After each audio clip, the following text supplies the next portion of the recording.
नमस्कार मित्रों, स्वागत है आप सभी का अपने इस YouTube चैनल में। दोस्तों, आज मैं बात करने जा रहा हूँ मां भारती के एक ऐसे सपूत के बारे में जिसने कभी भी एक क्रूर शासक की अधीनता स्वीकार नहीं की। एक ऐसा वीर जो अपने पिता के स्वराज के सपने के लिए हंसते हंसते मृत्यु को स्वीकार कर गया। एक ऐसा योद्धा जिसने अपने जीवन में कुल 120 लड़ाइयां लड़ी और एक भी नहीं हारी। दोस्तों, मैं बात कर रहा हूँ छत्रपति शिवाजी महाराज के बड़े बेटे और मराठा एम्पायर के दूसरे छत्रपति छत्रपति संभाजी महाराज के बारे में, जिनका पूरा जीवन संघर्ष में बीता। 14 मई सन 1657 को पुरंदर दुर्ग में जन्मे छत्रपति संभाजी महाराज के जन्म के मात्र 2 वर्ष बाद ही इनकी माता का देहांत हो गया। पिता छत्रपति शिवाजी महाराज कोई आम पिता नहीं थे, दिन भर स्वराज के कामों में ही व्यस्त रहते थे, जिस कारण इनका लालन पालन दादी माँ जीजाबाई ने किया, जो कि इन्हें प्यार से शंभू भी बुलाती थी। बचपन से ही इन्हें रामायण, महाभारत एवं अन्य पवित्र ग्रंथों की शिक्षाएं दी गई थी। दोस्तों, ये केवल 9 वर्ष के थे जब 12 मई सन 1666 को ये अपने पिता शिवाजी महाराज के साथ औरंगजेब से मिलने के लिए गए, जहां पर औरंगजेब ने इन दोनों को बंदी बना लिया। हालांकि 22 जुलाई सन 1666 को वे दोनों औरंगजेब की नाक के नीचे बाहर निकल आए। मात्र 10 वर्ष की उम्र में इन्हें आमेर के राजा जयसिंह के पास राजनीति सीखने के लिए भेजा गया। ये मात्र 13 वर्ष के थे जब ये ब्रिटिश, पुर्तगाली, मुगल एवं संस्कृत सहित अन्य कई भाषाएं जानते थे, जिनकी मदद से इन्होंने सन 1683 में पुर्तगालियों को हराया। केवल 14 वर्ष की उम्र में इन्होंने बदभूषण, पक्षिक और नायिकाभेद जैसे संस्कृत ग्रंथ लिख डाले। ये मात्र 16 साल की उम्र में इन्होंने अपना रामनगर का पहला युद्ध जीता। दोस्तों, ये केवल 23 वर्ष के थे जब इनके पिता शिवाजी महाराज का 3 अप्रैल सन 1680 में निधन हुआ। पिता की मृत्यु से दुखद ये वीर नहीं घबराया, बल्कि 16 जनवरी 1681 अपने राज्याभिषेक के बाद इन्होंने औरंगाबाद में स्थित औरंगजेब का सबसे बड़ा खजाना हासिल किया, जिससे बौखलाए औरंगजेब ने अपने सामंत हुसैन अली खान को इनको पकड़ने के लिए भेजा। हुसैन अली औरंगजेब से तो कहकर गया था कि मात्र 2 दिन में संभाजी महाराज को पकड़ लाऊंगा, पर बेचारे ने 2 साल तक कोशिश करी और हार का मुंह लेकर वापस लौटा।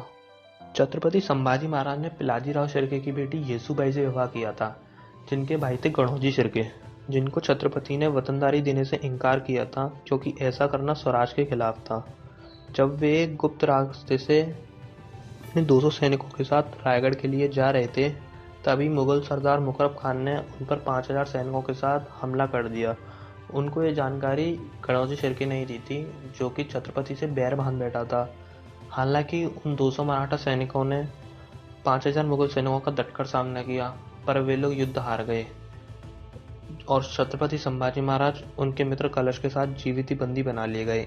1 फरवरी सन 1679 को वे दोनों औरंगजेब के सामने पेश किए गए, जहां पर औरंगजेब ने उनके सामने 3 शर्त रखी। पहली शर्त, तुमने जो मेरा खजाना लूटा है वो मुझे वापस करो। दूसरी शर्त, अपनी जमीनें, अपना स्वराज मुझे सौंपो। और तीसरी शर्त, इस्लाम कबूल करो। पर छत्रपति ने ऐसी किसी भी शर्त को मानने से इनकार कर दिया। उन्होंने साफ कह दिया कि मैं अपने स्वराज के साथ गद्दारी नहीं करूंगा, जिससे औरंगजेब ने उन्हें बंदी बना लिया और उनको प्रताड़ित करना चालू किया। उस क्रूर शासक ने उन दोनों को ऊंट की पीठ पर उल्टा लटकाया और अपनी प्रजा से कहा कि इन पर पत्थरबाजी करो। उसने उनकी जीवित ही खाल निकलवाई, उनके नाखून निकलवाए, उनके बालों को गड़वाया, और जब इतने पर भी उस क्रूर का दिल नहीं भरा तो जीवित ही उस क्रूर शासक ने उन दोनों की आंखें फुड़वा दी। औरंगजेब हर शाम को छत्रपति के पास आता था और उनसे केवल एक सवाल पूछता था कि क्या तुम्हें मेरी बताई हुई शर्तें मंजूर हैं। पर छत्रपति का हमेशा यही जवाब रहता था कि मैं ऐसे किसी भी शर्त को नहीं मानूंगा जो कि मेरे स्वराज के खिलाफ हो।